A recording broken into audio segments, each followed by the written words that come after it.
Praise the lord. మానవుడు ఈ లోకంలో పుట్టింది మొదలుకొని ఈ లోకంలో ఉన్నటువంటి తన యాత్రను ముగించుకునే అంత మట్టుకు తనకు అవస్థలు అనేవి ఉంటూనే ఉంటాయి. అట్టి అవసరతలు తీర్చుకోవడానికి మానవుడు చాలా ప్రయత్నాలు చేస్తూ ఉంటాడు. అయితే చాలా మట్టుకు ఎన్ని ప్రయత్నాలు చేసినా కూడా కొన్ని సందర్భాల్లో ఆ అక్కరలు అవసరతలు అనేవి తీర్చబడక చాలాసార్లు సందిగ్ధంలో, సందేహంలో, భయంలో, అభద్రతా భావంలోకి వెళ్ళిపోతూ ఉంటాడు. అయితే విశ్వాసిని గూర్చి, ప్రభువుని నమ్మినటువంటి వారి గూర్చి ఒక వాగ్దానం ఉంది.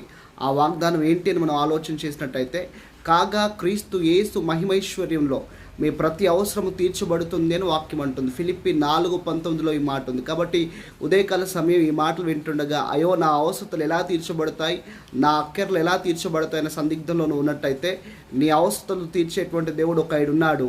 ఆయన పేరే ప్రభు అయిన యేసు క్రీస్తు ప్రభు. అందుకే ఆయన అన్నాడు, అడుగుడి మీకు ఇవ్వబడును అన్నాడు. మరి ఆయనను అడుగుతావా ఈరోజు?